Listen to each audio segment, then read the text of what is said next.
రుక్మిణి ఓ సెకనాగి, పెద్దలు మీరు, లోకం చూసినవారు. శరత్ చేసింది మహాఘోరం. మనిషైన వాడు చేయదగ్గది కాదు. నిజమే, కాదన్ను. కానీ పిల్ల మనది, తప్పు అతడిదే.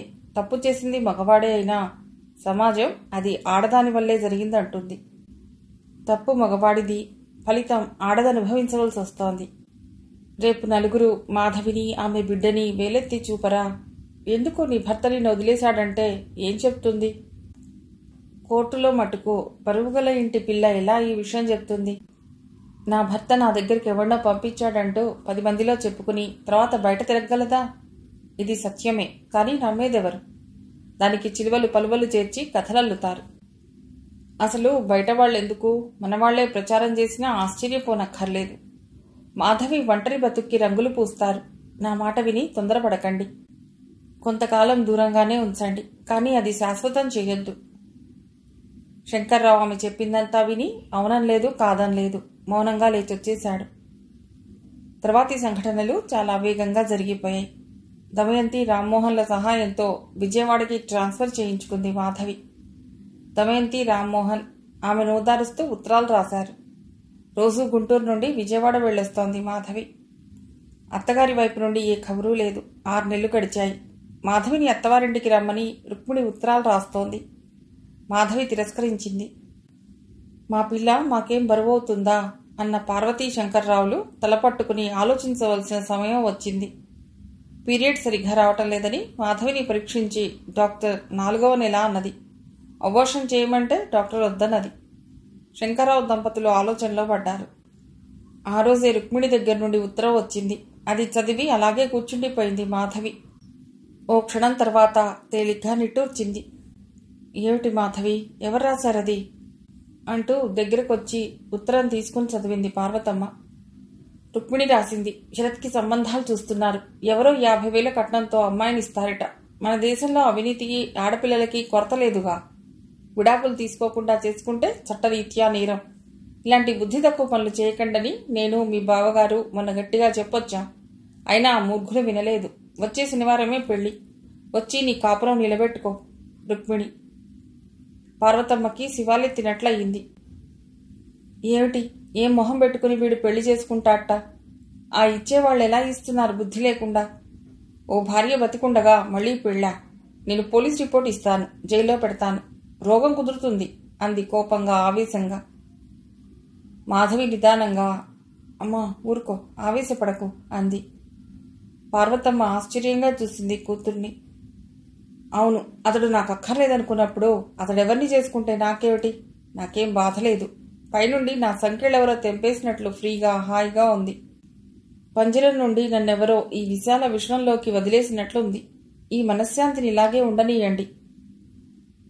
వాడక్కడ కొత్త పెళ్లి కొడుకులా కులుకుతుంటే నువ్విక్కడ పిల్లలతో బాధలు పడుతూ.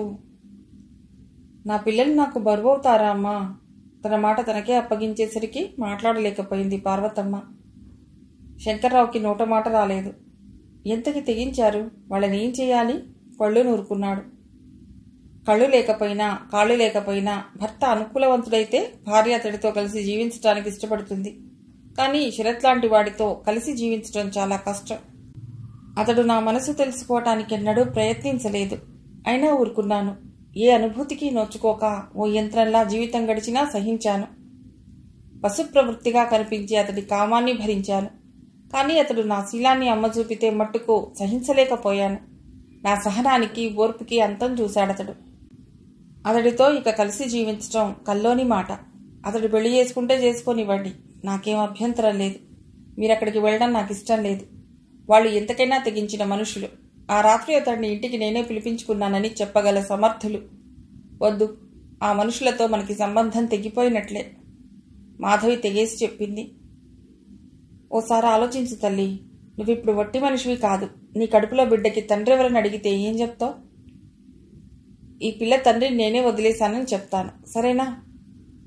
ఎంత అప్రతిష్ట, ఎంత అప్రతిష్ట అంది పార్వతమ్మ ఏడుస్తూ. మాధవి ఓ క్షణం స్థిరంగా ఆలోచించింది. నీకు అప్రతిష్ట రానివ్వనమ్మా. నేను తొందరలోనే విజయవాడలో ఇల్లు తీసుకుని వెళ్ళిపోతాను. నేను ఎదురుగా ఉంటేనేగా మీకు బాధ.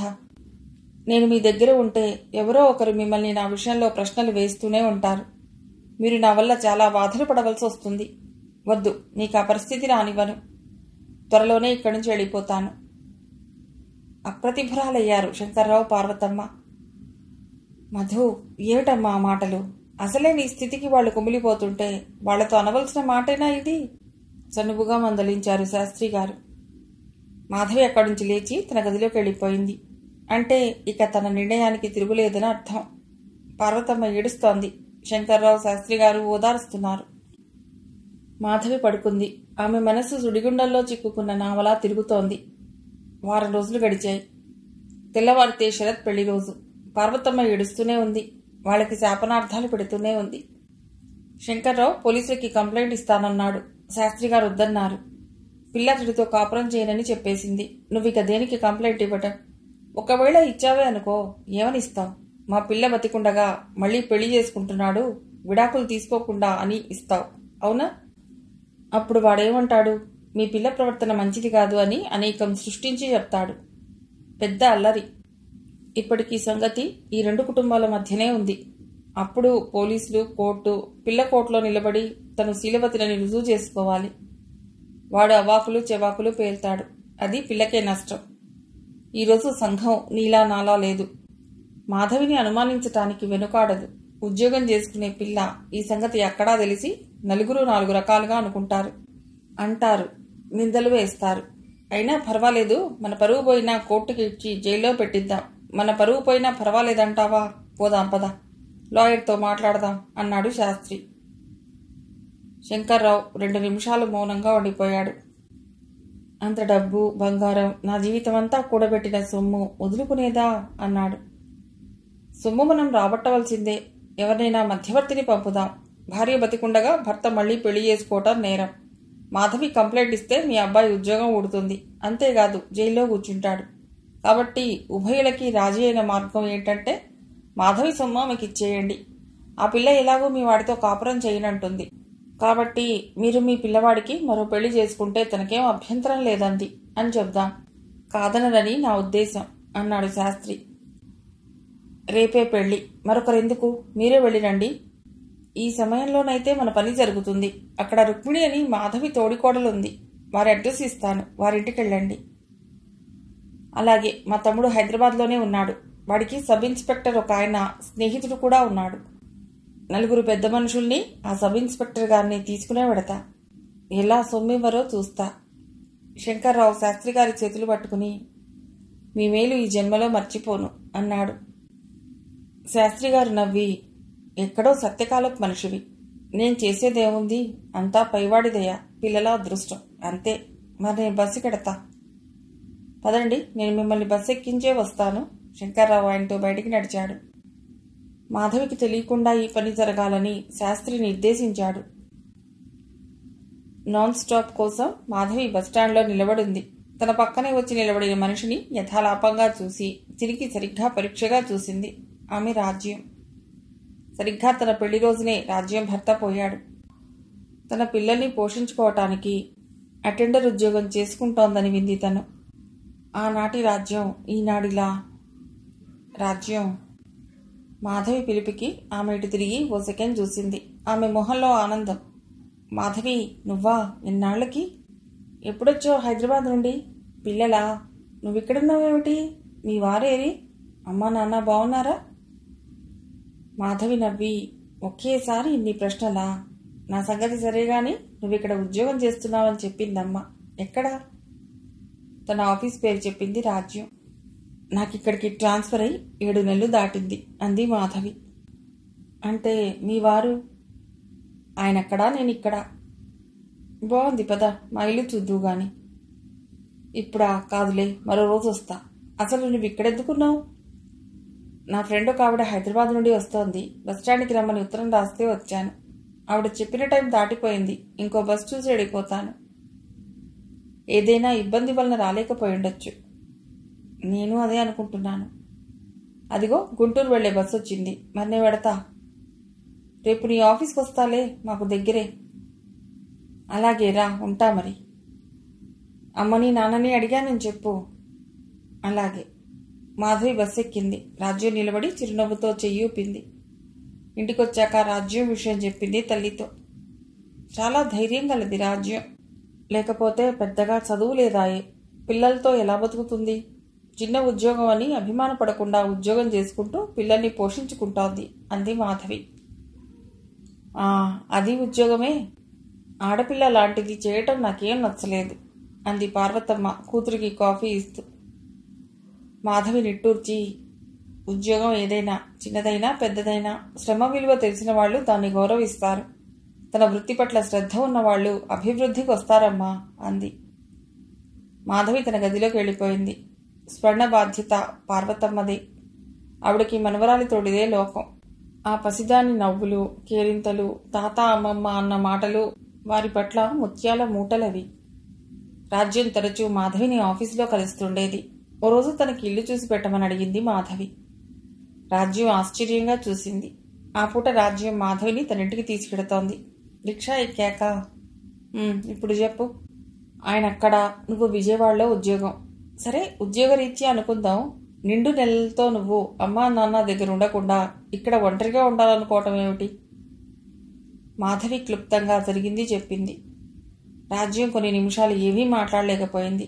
చివరికి, ఈ దేశంలో ప్రతి ఆడదానికి ఓ విచిత్రమైన కథ ఉంటుంది. ఆ కథని కదిపితే అదొక కన్నీటి పాటవుతుంది గదు. మాధవి అవునన్నట్లు తలూపింది. మరిచాను, మా వీధిలోనే పార్థసారథి గారింట్లో ఓ పోర్షన్ ఖాళీ అయింది. లక్ష్మిగారు చాలా మంచి మనిషి. ఇద్దరూ పెద్దవాళ్లు, ప్రపంచాన్ని బాగా ఎరిగిన వాళ్ళు. వాళ్ళింట్లో ఉంటే నీకు బాగుంటుంది. ఈ పూటే మాట్లాడదాం. నీకేం పర్వాలేదు, నేనున్నాను. డెలివరీకి అమ్మ ఎలాగూ వస్తుంది. మాధవి కృతజ్ఞతగా రాజ్యం చెయ్యి తన చేతిలోకి తీసుకుని నొక్కింది. నీకు నేనున్నాను తోడుగా అన్న ఆ ఒక్క వాక్యం ఎంత బలాన్ని ఇస్తుంది, ఎంత ధైర్యాన్ని ఇస్తుంది. ఎన్ని టానిక్లైనా దాని ముందు బలాదూర్. ఎంత మానసికమైన శక్తి లభిస్తుంది చిన్న వాక్యంలో. ఆ మాట అనగలిగే మనిషి తోడు దొరికితే జీవితంలో మరేమీ అక్కర్లేదనిపిస్తుంది. ఆ వ్యక్తి ఆర్థికంగా బలవంతుడు కావచ్చు, కాకపోవచ్చు, కానీ ఆ మాట ఎంత శక్తివంతమైనది. మగవాడే అనవలసిన అవసరం లేదు. స్త్రీ అయితేనే తోడు రాదా? ఎంత ప్రేమగా, ఎంత స్వచ్ఛంగా, ఎంత ఆప్యాయంగా, ఎంత నిస్వార్థంగా, ఎంత ధైర్యం ఇస్తున్నట్లుగా అంది రాజ్యం నీకు నేనున్నాను అని. ఆ మాటకి మాధవి అంతరంగం ఆనందంతో తడిసింది. చిన్న సందులోకొచ్చింది రిక్షా. ఇక్కడే బాబు, ఆపు అంది రాజ్యం. రిక్షా ఆగింది. సింహాసనం దిగినట్లు దిగింది మాధవి. హైదరాబాద్ రిక్షాలో కూర్చుంటే తొట్లో కూర్చున్నట్లే ఉంటుంది. ఇక్కడి రిక్షాలు ఎత్తుగా, అందంగా, రథంలో పోతున్నట్లుగా అనిపిస్తాయి. మెల్లిగా దిగు అంది రాజ్యం. మాధవి దిగి రాజ్యం వెనకే వచ్చింది. 10-8 సంవత్సరాల వయసులో ఉన్న ఆడపిల్లలు 4 ఏళ్ల పిల్లవాడిని ఎత్తుకుని వచ్చారు ఎదురుగా. అమ్మా, తమ్ముడు ఇందాకట్నుండి నీకోసం ఏడుస్తున్నాడే అంది పెద్ద పిల్ల. రాజ్యం పిల్లాడిని ఎత్తుకుని, అవునా నాన్న, దేనికి అంది. రాజ్యం డబ్బివ్వబోయింది. మాధవి రిక్షావాడికి డబ్బు తనే ఇచ్చింది. పందులు యథేచ్ఛగా తిరుగుతున్నాయి ఆ వీధిలో. శుభ్రత తక్కువగా ఉంది. చాలా ఇరుకుగా ఉన్న ఇళ్ళు. ఏమాత్రం ఖాళీ లేకుండా కట్టారు. చిన్నగా అగ్గిపెట్టెల్లా ఉన్నాయి ఆ ఇళ్ళు. ఆ కాస్త జాగాలోనే 4 వాటాలు. రాజ్యం తన వాటాలోకి తీసుకెళ్ళింది. 2 గదులు. ఒకటి వంటగది, రెండోది అన్నిటికీ అదే. ఒక మంచం ఉంది. చెక్క కుర్చీలో పెట్టిన బట్టలు పెట్టె మీద పెట్టి జరిపి కూర్చో అంది రాజ్యం. మాధవి కుర్చీలో కూర్చుంది. రాజ్యం మంచం మీద కూర్చుంది. ఇది నా ఇల్లు అంది. మాధవి తన హ్యాండ్ బ్యాగ్లో నుండి బిస్కెట్ ప్యాకెట్లు 2 తీసి చిన్నపిల్ల చేతికిస్తూ, మీ పేర్లేమిటి అంది. చిన్నప్పుడు పెద్ద పాప, చిన్న పాప అనేవాళ్ళం కదూ అంది. అవును, పెద్దది రేణుక, చిన్నది సీత, వీడు శ్రీనివాస్.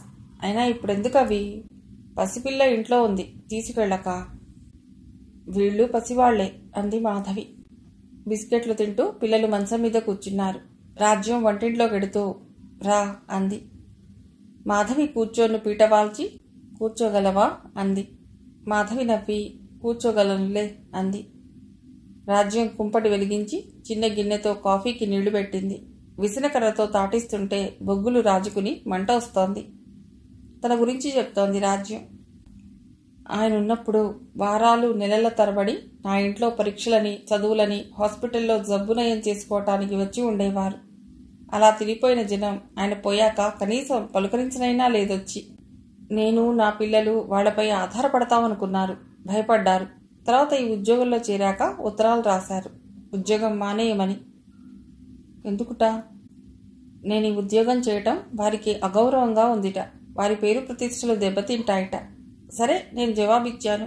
నన్ను, నా పిల్లల్ని జీవితాంతం మీరెవరైనా పోషిస్తామని రాసిస్తే మానేస్తానని. జాబు రాశా, అంతే. మళ్ళీ ఉత్తరం రాస్తే ఒట్టు, నవ్వుతూ అంది రాజ్యం. పాలు విరిగాయి. రాజ్యం చిన్న గ్లాస్ ఒకటి రేణుని పిలిచిస్తూ, రేణు, పిన్నిగారిని అడిగి కాసిని పాలు పోయించుకురా, మన పాలు రాగానే పంపిస్తామని చెప్పు అంది.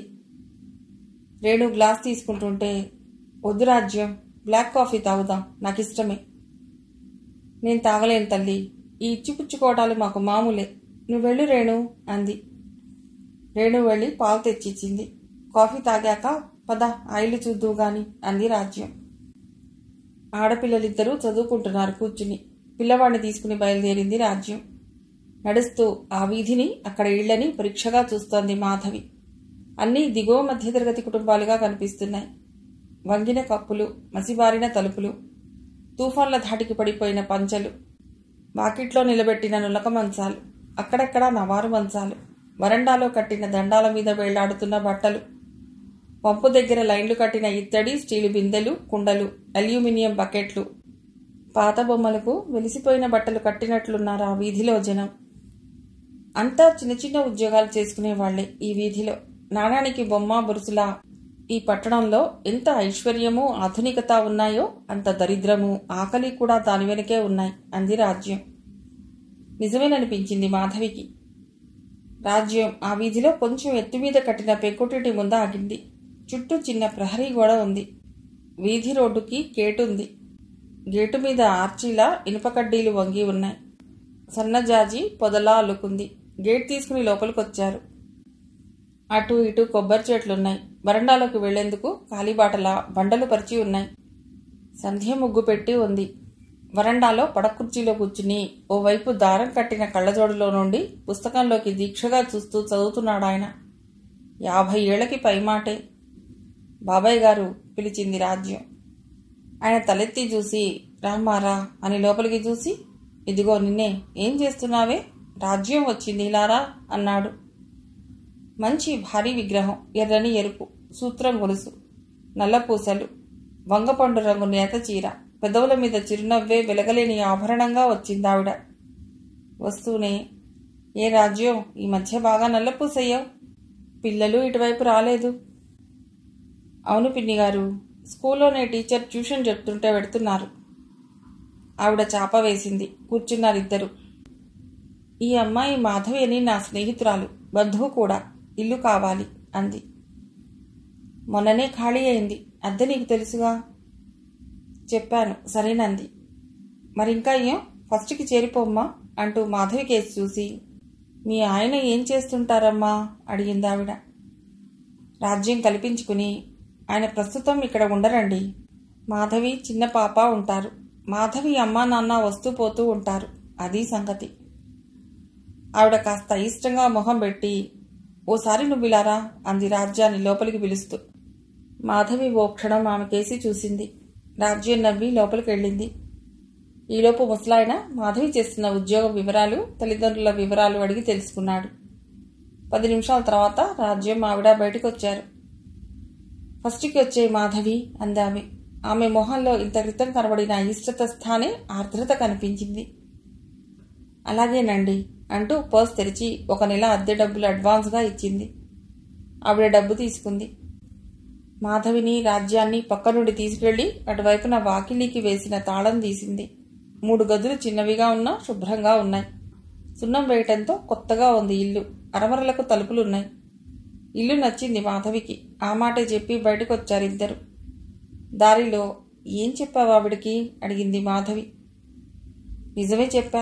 అతడు వేరే ఎవరినో పెళ్లి చేసుకున్నాడు. మాధవి పుట్టింటికి వచ్చిందని చెప్పా. నిజం వాళ్లకు తెలియటం మంచిదనిపించింది మాధవి. అవును అంది మాధవి కూడా. తల్లి తండ్రి వద్దంటున్నా వినకుండా వచ్చేసింది మాధవి విజయవాడకి. డెలివరీ అయ్యేదాకా పార్వతమ్మ మాధవి దగ్గరే ఉండేటట్లు ఈ 2 నెలలు శంకర్రావు అటు ఇటు తిరుగుతున్నాడు. పార్వతమ్మకి ఇంటావిడ లక్ష్మికి బాగా స్నేహం కుదిరింది.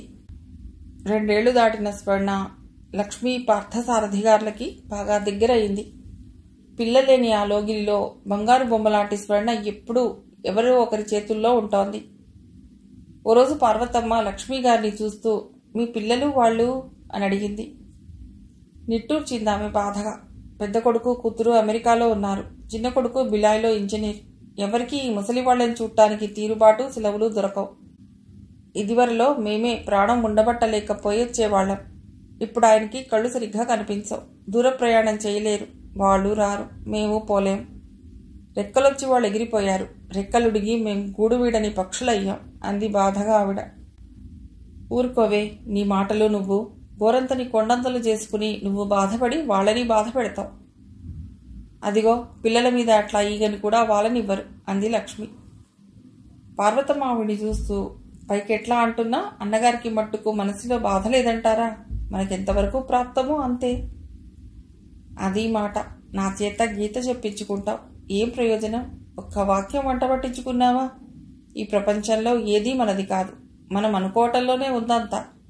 భగవంతుడు ఒక్కడే శాశ్వత బంధం. ఆయనతో బంధం ఏర్పరచుకో. మనస్సుకు శాంతి కలుగుతుంది. ఇవన్నీ తాత్కాలికాలు. ఈ శరీరంతో పోయేవే అన్నారు పార్థసారథి. చేతులు తిప్పుతూ పార్వతమ్మ గారు ఆయన కేసి తిరిగి, అన్నగారు మీరు గీత చెప్తారా? ఎంత అదృష్టం. దయచేసి నాకు కూడా చెప్పండి బాబు. ఇదివరకు శాస్త్రి గారిని మాకు బాగా తెలిసిన ఆయన అప్పుడప్పుడు వచ్చి చెప్పేవాడు. ఎంత శాంతిగా ఉండేదో. 4 మంచి మాటలు ఆ భగవంతుడు చెప్పినవి నా చెవిన వేస్తుండండి అంది.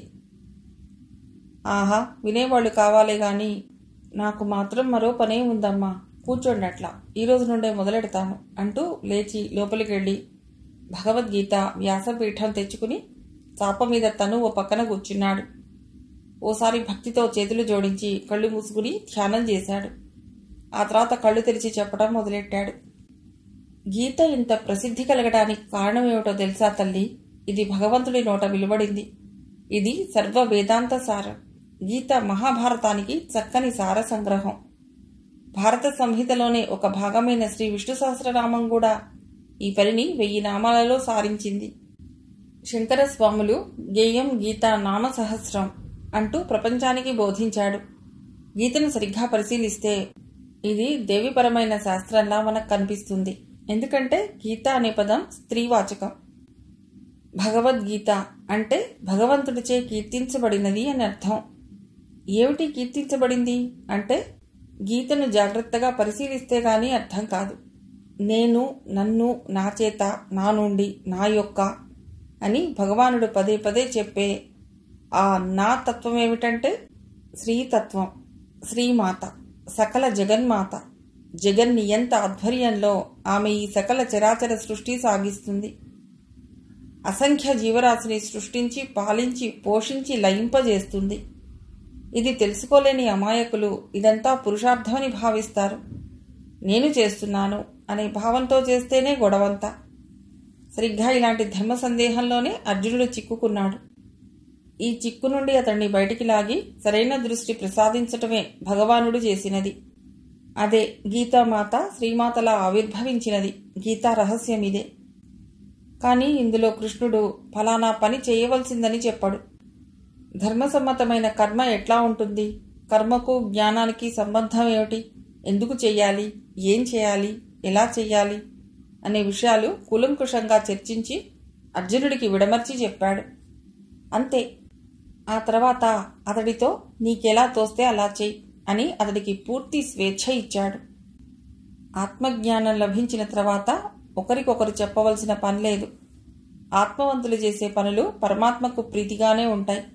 కాబట్టి అతను ఆత్మ వివేకంతో కర్మ చేస్తూనే తాను చేయనట్లే భావిస్తూ మెళకువతో నిలకడతో జీవితయాత్ర సాగించటమే గీత బోధిస్తుంది. కర్మ వల్ల జ్ఞానం, జ్ఞానంతో భక్తి, భక్తి ద్వారా ముక్తి. ఇది గీతాశాస్త్రం నిర్దేశించిన ఆత్మయోగ సాధన. దీనికై అడవులకెళ్లి తపస్సు చేయవలసిన పని లేదు. నిత్య జీవితంలో నియత కర్మలను చేస్తూనే కుటుంబ బాధ్యతలను సక్రమంగా నెరవేరుస్తూనే ఈ సాధన చేసుకోవచ్చు. నిజానికి మన దైనందిన జీవితంలో ఏ చిక్కు తటస్థించినా గీతలో ఏదో ఒక శ్లోకంలో దానికి సమాధానం చెప్తుంది. అందుకే గీత తల్లి లాంటిది. మన వెంట ఉండి సరైన దారి చూపుతుంది. అందుకే వరాహ పురాణంలో ఒక చోట ఇట్లా చెప్పారు, ఏ పని చేస్తున్నా గీతను మననం చేసుకునే వారికి శాశ్వతమైన శాంతి లభిస్తుందని. అమ్మా, ఈ పూటకిది చాలు, రేపటి నుంచి మొదలెడతాను అన్నారు ఆయన గీతను కళ్ళకద్దుకుంటూ. పార్వతమ్మ భక్తితో చేతులు జోడించింది. ఆయన వ్యాసపీఠం గీత తీసుకుని లోపలికి వెళ్ళాడు. లక్ష్మిగారు ఆయన వెళ్ళిన వైపు చూస్తూ, 3 పిల్లలు, మనవలు, మనవరాళ్లతో కళకళలాడవలసిన ఈ ఇల్లు, మా ముసలి ప్రాణాలు రెండూ వాళ్ల కోసం అలమటిస్తూ బిక్కుబిక్కుమంటూ రోజులు వెళ్లబుచ్చుతున్నాయి. అయితే ఇదిగో ఆయన ఇలా సద్గ్రంథ పఠనంతో తన బాధను మర్చిపోగలుగుతున్నారు. నేను మర్చిపోలేకుండా ఉన్నాను. అది మా ఇద్దరికీ తేడా అంది. పార్వతమ్మ ఆమెను సానుభూతితో అర్థం చేసుకుంది. ఓదార్పుగా, వాళ్ళు తెలుసుకోకపోరు, మీ దగ్గరికి రాకపోరు, ఆ మంచి రోజు తప్పక వస్తుంది అంది. ఆవిడ చేతులు పైకి చూపి, అంతా వాడిదయ్యా అంది. రోజులు గడుస్తున్నాయి. పార్వతమ్మకి రోజు సత్కాలక్షేపం. సారథి గారు గీతార్థం వివరిస్తుండేవారు రోజు 1 గంట. ఉదయం సాయంకాలం దేవాలయానికి వెళ్ళి రావటం, పూజా కార్యక్రమం కాగానే పుస్తక పఠనం, మిగతా సమయాల్లో దొడ్లో కూరల పాదులు చూడటం. ఇది ఆయన దినచర్య. ఇప్పుడు దీనికి మరొకటి, ఇంట్లో ఉన్న 2 ఆడవాళ్లకి పురాణం చెప్పటం కూడా జత కలిసి ఆయనకు మరికొంతసేపు భగవద్ధ్యానం చేసుకునే అవకాశం కలిగింది. రాజ్యం మాధవిని గైనకాలజిస్ట్ దగ్గరికి తీసుకెళ్ళింది. ఆమె పరీక్షించి 10 రోజుల్లో పురుడొస్తుందని చెప్పింది. మాధవి ఆఫీస్కి సెలవు పెట్టేసింది. రాజ్యం రోజూ వచ్చి పలుకరించిపోతోంది. మాధవి రాకతో ఆ లోగిట్లోకి కొత్త చైతన్యం, కొత్త ఆశలు వచ్చేశాయి సారథి గారికి, లక్ష్మి గారికి. వాకిట్లోకి వచ్చే కూరగాయలమ్మకి, పాలవాడికి, చుట్టుపక్కల వాళ్ళకి వాళ్ళు అడగకుండానే చెప్తోంది లక్ష్మి, మా అమ్మాయికి పురుడొస్తుంది 1 వారం రోజుల్లో అని. ఆవిడ భర్త ఏం చేస్తుంటాడు, కనిపించడం ఎప్పుడు అడిగారు ఇరుగు పొరుగు. మొగుడు మొద్దు, వాడో త్రాష్టపు వెధవ, ఎవత్తెనో ఉంచుకుని దాన్నే పెళ్లి చేసుకున్నట్ట ఈ మధ్య. ఏం చేస్తుంది ఆడపిల్ల, పుట్టిల్లు చేరుతుంది. చదువుకుంది కాబట్టి ధైర్యంగా ఈ కాకుల లోకంలో బతుకుతూ ఉద్యోగం చేసుకుంటూ తన బతుకు తాను బతుకుతోంది, కన్నవారికి భారం కాకుండా. వెనుకటి రోజులు కావు తల్లి ఇవి. పిల్లనిచ్చే చోట ఎన్నో చూసేవాళ్లు వెనుక. పిల్లాడి గుణగణాలు, పిల్లాడి తాతలు, తండ్రులు, వారి వంశం, సాంప్రదాయం, కుటుంబం అన్నీ ఆరాలు తీసి శల్య పరీక్షలు చేసి ఇంటిల్లిపాది ఒప్పుకుంటే గాని సంబంధం స్థిరపరిచేవారు కాదు. ఈ రోజుల్లో పెద్దవాళ్లు చూడటం ఇదంతా ఏం లేదు. ఒకరినొకరు చూసుకోవటం, ప్రేమించుకోవటం, పెళ్లి చేసుకోవటం. మీది మరీ పాతకాలం లక్ష్మి గారు. పెద్దవాళ్లు కుదిర్చిన సంబంధాలు మాత్రం సజావుగా ఉన్నాయా? మీదంతా ఛాదస్సం, ఏదీ మన చేతిలో లేనట్లే. ఈ జత కుదిరే సంబంధం కూడా వాళ్ళ అదృష్టాల మీద ఆధారపడుతుంది. నిజమే, మాధవి పెద్దలు కుదిర్చిన సంబంధమేగా చేసుకుంది. ఏమైంది? నిజమే, విధిని విధాత కూడా మార్చలేడంటే ఇదేనేమో అనుకుంది మనసులో. పైకి మట్టుకు బాగా చెప్పావు, అది నిజమే. ఏమైనా వెనుకటి మనుషులు ఆ తత్వాలు లేవు. ఆడపిల్లలు శ్రద్ధగా చదువుకుని తమ కాళ్లపై తాము నిలబడాలి, ఆ తర్వాతే పెళ్లి అందావిడ. ఇరుగు పొరుగు మాధవి విషయంలో సమాధాన పడలేదింకా. ఏదో వ్యవహారం ఉంది, లేకపోతే కడుపుతో ఉన్న మనిషి చిన్నపిల్లతో బయటికొస్తుందా? బయటికి ఎంత కర్కోటకుడైనా పంపుతాడా ఈ స్థితిలో? కాస్త 4 అక్షరం ముక్కలు వంటబట్టేసరికి ఎక్కడలేని స్టైలు వచ్చేస్తుంది ఈ కాలం పిల్లలకు. ఇంకా ఉద్యోగం చేస్తున్నానంటే భూమికి 1 అడుగు పైనుండే నడక. చూపులు ఆకాశంలో, ఎదురుగా వచ్చే మనుషులు కనబడరు, తెలియరు కూడా. ఎవరి మాటన్నా లక్ష్యం ఉండదు. ఆ మాట అంటే నీ అంత నేను సంపాదిస్తున్నానుగా, నువ్వే నా మాట వినాలి అంటున్నారు. ఈవిడ అలాంటిదేనేమో. ఆ మొగుడు భరించలేకే పంపేశాడో, ఈవిడకే వాడు తగినవాడు కాదనిపించి వచ్చేసిందో. ఈ మధ్య ఇంకో ఘట్టం ఫ్యాషన్ అయింది, నీకు తెలుసా? ఏమిటది? తాళి తెంచి మొగుడి మొహాన కొట్టి, నువ్వెంత, నీ బతుకెంత, రేపు ఈ పాటికి నీకంటే గొప్పవాడిని పెళ్లి చేసుకుంటాను చూడు అంటున్నారు. ఈవిడ కూడా ఆ బాపతేనంటావా? ఏమో, కానీ చూడబోతే అలాగే ఉంది. ఇలా ఇరుగు పొరుగు మాధవిని గురించి అనేక విధాలుగా తమ తమ ఊహలకు తగ్గట్టుగా ఆమె గత జీవితాన్ని విశ్లేషిస్తున్నారు. మాధవి ఇంటికి వచ్చిపోయే వారిపై ఓ కన్నేసి ఉంచారు. ఆ ఇంటికి రాజ్యం, ఆమె పిల్లలు, మాధవి తండ్రి, ఒకసారి శాస్త్రిగారు తప్ప మరెవరూ రాగా వాళ్లు చూడలేదు. ఈలోగా మాధవి ప్రసవించింది. చామన ఛాయతో ముమ్మూర్తులా మాధవిలా ఉన్న ఆడపిల్ల పుట్టింది. ఈసారి ఆడపిల్ల పుట్టేసరికి పార్వతమ్మకి కొంచెం కష్టమనిపించింది. మగబిడ్డైతే ఎంత బావుండు అనిపించింది ఆమెకి. ఆ మాటే దాచుకోలేక పైకే నేసింది. నా పిల్లకి కష్టాలు రోజురోజుకి ఎక్కువ అవుతున్నాయి. తల్లి, తండ్రి, ఆస్తి పాస్తి అన్నీ ఉన్నవాళ్లకే పెళ్లిళ్ళు అవ్వటం కష్టంగా ఉంటే తండ్రి వదిలేసిన ఈ పిల్లలకు పెళ్లిళ్ళు ఎలా అవుతాయో దేవుడా, వీళ్ల భవిష్యత్ ఏమిటి అందావిడ ఏడుస్తూ. లక్ష్మిగారు కేకలేసింది. బొడ్డు ఊడని పిల్లని పట్టుకుని అప్పుడే దాని పెళ్లి గురించి ఏడుస్తున్నావా? చాలే ఊరుకో. శుభమాని కృష్ణాష్టమి నాడు చిన్న కృష్ణమ్మల మా ఇంట పుట్టింది. లక్ష్మి మా నట్టింటికి వచ్చింది అందావిడ పసిపిల్లను చేతుల్లోకి తీసుకుని పరీక్షగా చూస్తూ. దీనంతమంతా పెద్ద పెద్ద కళ్లలోనే ఉంది. కాటుకు పెట్టకపోయినా చూసావా నల్లగా ఎలా ఉన్నాయో ఆ కళ్ళు. జుట్టు చూసావా అప్పుడే ఎంతుందో అంటోందావిడ. ఇదింత కర్రిగా పుట్టిందే అంది పార్వతమ్మ పాపని పరిశీలనగా చూస్తూ. నలుపు నారాయణుడు అయినా నలుపు ఆ పిల్ల, చక్కని చామన ఛాయ. నలుగు పెట్టి బాగా తెల్లబరుస్తాగా నీ మనవరాల్ని, దిగులు పడకు. ఏమే పిల్ల, నీ పెళ్లి గురించి, నీ నలుపు గురించి మీ అమ్మమ్మ ఇప్పటినుంచే దిగులు పడుతోందే అందావిడ. గుప్పిట్లు బిగించిన పాప కళ్ళు తెరవకుండానే చిరునవ్వు చిందిస్తోంది. దేవుడితో పరాచికాలాడుతోందా ఏమే పాప అన్నారావిడ దాని అందమైన నవ్వు చూసి. శంకర్రావు 10 రోజులు విజయవాడలోనే ఉన్నాడు. పాపని, మాధవిని హాస్పిటల్లోని ఇంటికి తీసుకొచ్చారు. కృష్ణాష్టమి రోజు పుట్టిందని పాపకి కృష్ణ అని పేరు పెట్టారు పార్థసారథి. లక్ష్మిగారికి కృష్ణతోడిదే లోకం. పసివాళ్లకై మొహం వాచిన ఆవిడకి తమ ఇంట్లోకి రాగానే పుట్టిన ఆ బిడ్డపై ఎంతో మమకారం పెంచుకుంది. దమయంతికి ఉత్తరం రాసింది మాధవి. 4 రోజులు సెలవులు పెట్టుకుని వచ్చిందామె చైతన్యం తీసుకుని. చాలా రోజుల తర్వాత కలుసుకున్న మిత్రులిద్దరూ ఆ రాత్రంతా నిద్రపోకుండా కబుర్లు చెప్పుకున్నారు. చైతన్యం వచ్చినప్పటి నుండి కృష్ణ దగ్గరే కూర్చుంటున్నాడు. ఏం దమయంతి, నీ కొడుకు నా మనవరాల్ని వదలటం లేదు అందావిడ చైతన్యని చూస్తూ. చైతన్య సిగ్గుపడి తల్లి దగ్గరికి పరిగెత్తాడు. ఎవరు చూడకుండా పాపని వాడు చాలాసార్లు ఎత్తుకున్నాడు. అమ్మా, పాప నవ్వితే చాలా బాగుంటుంది కదూ, బుగ్గన గుంట ఎంత బాగా పడుతోందో అన్నాడు. స్వర్ణతో చైతన్య ఈ 4 రోజులు బాగానే ఆడుకున్నాడు. అక్కడి పరిస్థితులు చెప్పింది దమయంతి. వైదేహికి కొడుకు పుట్టాడు. వాళ్ల సంసారం బాగుంది. శరత్ 2వ పెళ్లి చేసుకున్నాడు. తెలిసే ఉండొచ్చు నీకు. అతన్ని అలా వదిలేసిన నిన్ననాలి. అయితే ఏం బాగుకుంటున్నాడులే. ఆవిడ ఇంటిని ఓ కొలిక్కి తెస్తోందిట. అదేమిటి అడిగింది లక్ష్మిగారు. మాధవి, పార్వతమ్మ మౌనంగా వింటున్నారు. పార్వతమ్మకు కడుపులో మంటగా ఉంది.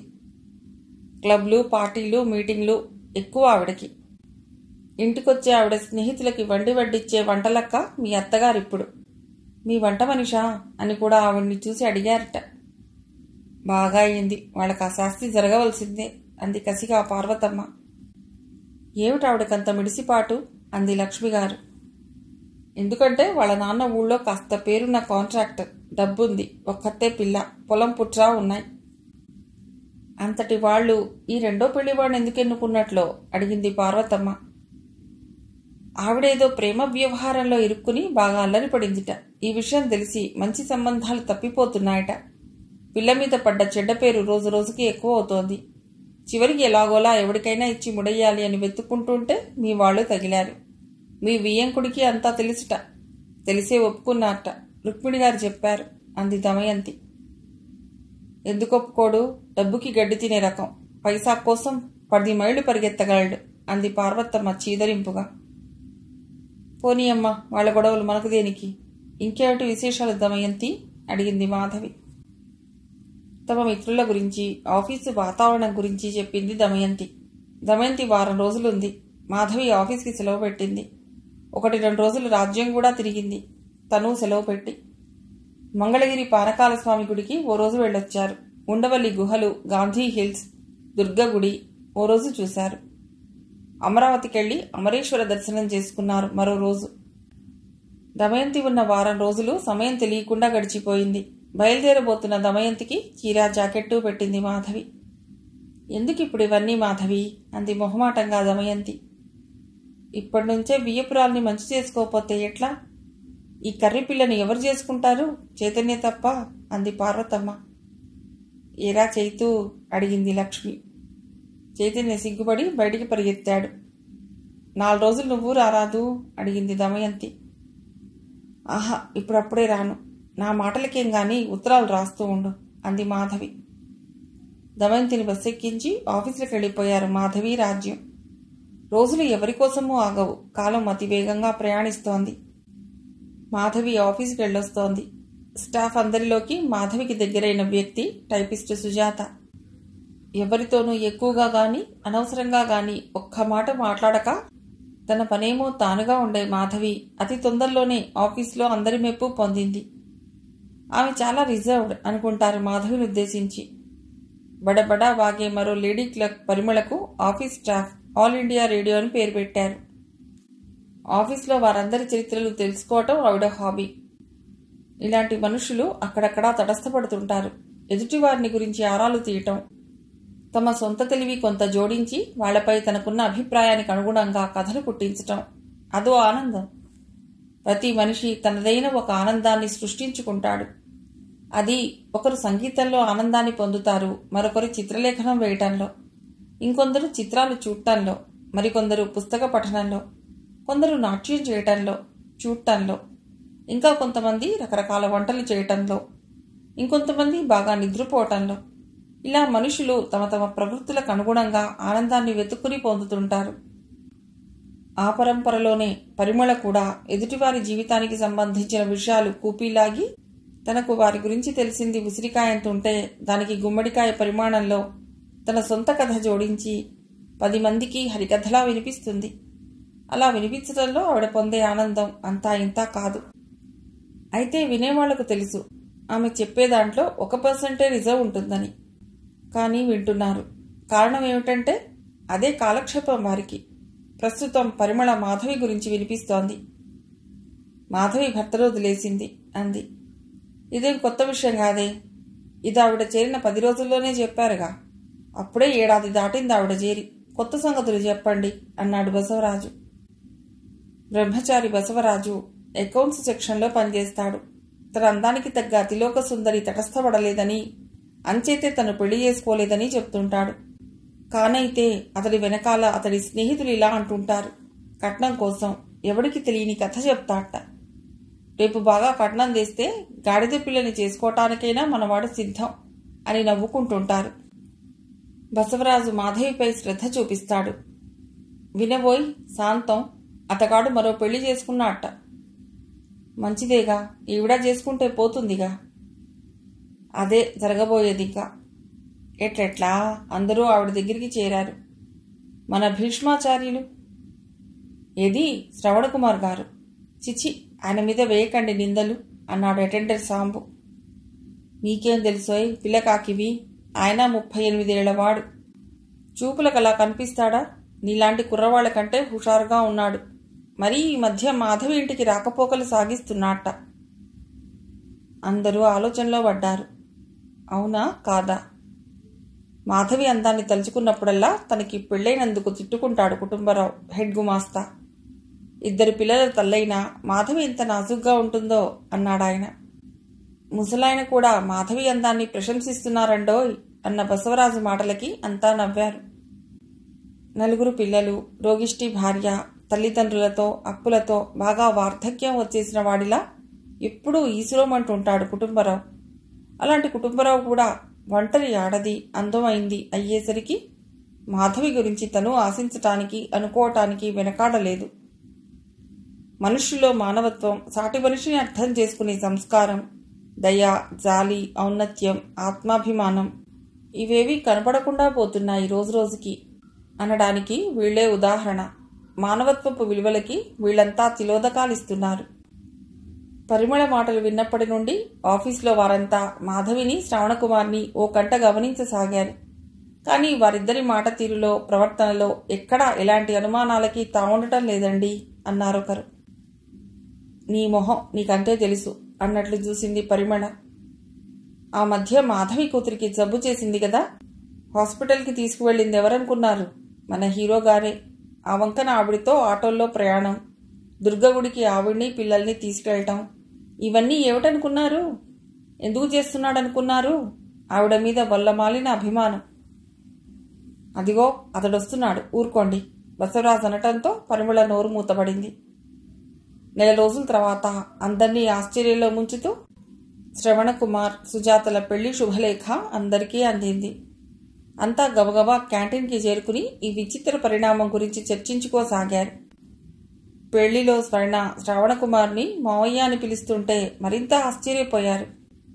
మాధవి శ్రావణకుమార్ చెల్లెళ్లతో కలిసిపోయి పెళ్లి పనుల్లో తిరుగుతూ ఉంటే అంతా నోరెళ్లబెట్టారు.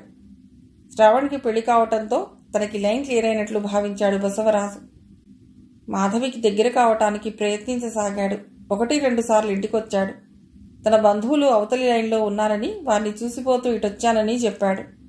పిల్లలకి పళ్ళు బిస్కెట్లు తేవటం, పార్థసారథి గారితో కబుర్లా ఆడటం చేయసాగాడు. 10 రోజుల తర్వాత ఈ లెటర్ ఒకసారి చూడండి అంటూ అతడిచ్చిన ఉత్తరం ఆఫీస్కి సంబంధించిందేమోనని తెరిచి చూసిన మాధవి నిశ్చేష్టురాలయ్యింది. అది బసవరాజు ప్రేమలేఖ. తన అనురాగాన్నంతా గుమ్మరించి పెళ్లి చేసుకుంటానని బయటపెట్టాడతడు.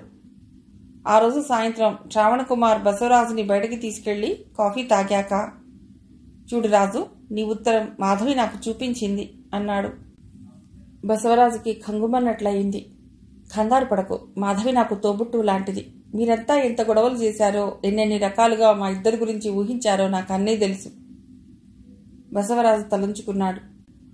జీవితం చెదిరిన ఓ ఆడపిల్ల ధైర్యంగా బతుకుబాటలో నడుస్తుంటే ఆ దారిన పూలు పరవకపోయినా పర్వాలేదు, కానీ తుమ్మముళ్ళు పరవకు. నువ్వు ప్రస్తుతం చేస్తున్న పని అదే. నా ఉద్దేశం అది కాదు, నంగిగా అన్నాడు రాజు. నీ గురించి నాకంతా తెలుసు. మేనరికం ఉన్నవాడివి. వచ్చే వేసవిలో నీకు పెళ్లి నిశ్చయించారని కూడా నాకు తెలుసు. అయినా నువ్వు మాధవి వెంట ఎందుకు పడ్డావో చెప్పనా? భర్త నుండి విడిపోయిన స్త్రీ అన్న చులకన, తేలిక భావం. పెళ్లి అని చెప్పి మోసగించాలని నీ ఉద్దేశం. ఇంత నీచంగా, అల్పంగా అవతలి వ్యక్తిని గురించి ఎట్లా ఊహిస్తావు? ఆ పని ఇప్పుడు నువ్వు నా గురించి చేస్తున్నావు. నన్ను గురించి ఇంత నీచమైన అపోహ ఎట్లా కలిగింది? ఎట్లాగా? నిన్న నువ్వు పరిమళతో అంటున్న మాటలన్నీ నేను విన్నాను. నేనక్కడ లేననుకుని నీ దురుద్దేశం బయటపెట్టావు కదూ? రాజు నీళ్లు నమలసాగాడు. నిన్న క్యాంటీన్ నుండి బయటకొచ్చి చెట్టు కింద నిలబడి తను పరిమళ అనుకున్న మాటలు వీడెలా విన్నాడు? వీడసలు అక్కడ లేడుగా. క్యాంటీన్ కుర్రవాడు చెప్పాడా? అవును, నీ ఆలోచన నిజమే. నేనక్కడ లేను. కానీ నువ్వేమన్నావో తెలుసు. మాధవిని ఉంచుకుంటే ఆవిడ జీవితం రెండూ నీకే దక్కుతాయని అన్నావు కదూ? నేనేం చేసినా పాపం లేదు. కానీ మాధవి నిన్నేమీ అనొద్దంది కాబట్టి వదిలేస్తున్నా. వెళ్ళు, ఆ పవిత్రమూర్తి కాళ్ల మీద పడు. నీ పాపపు ఆలోచనలు భస్మం అవుతాయి. మాధవి నిప్పులాంటిది. దగ్గరికి పోకు, సులభంలా మాడిపోతావు. నీ విషయం బాస్ దాకా పోనీయలేదంటే అది మాధవి ఔదార్యంగా భావించు. ఇక నుండైనా మాధవిని నీ అక్కలా ఆదరించు అనేసి గబగబా వెళ్ళిపోయాడక్కడి నుంచి శ్రావణ్. బసవరాజు చాలాసేపు అక్కడే ఆలోచిస్తూ నిలబడ్డాడు. మర్నాడు మాధవి సీట్లోకొచ్చి కూర్చుంది. తన ముందున్న బుక్ మొదటి పేజీ తీయగానే సారీ సిస్టర్ అన్న అక్షరాలు కనిపించాయి. ఒక్కసారి తలెత్తి చూసింది. బసవరాజు అర్థింపుగా చూశాడు. మాధవి చిరునవ్వుతో ఆ స్లిప్ చించి డస్ట్బిన్లో వేసింది. బసవరాజు రిలీఫ్గా నిట్టూర్చి తన పనిలో మునిగిపోయాడు. మాధవిని ఇప్పుడు ఆఫీసులో అందరూ అభిమానంగా పలుకరిస్తారు. పిల్లల గురించి అడుగుతారు. కాలం గడిచిపోతోంది. మిగిలిన కథ తర్వాతి భాగంలో.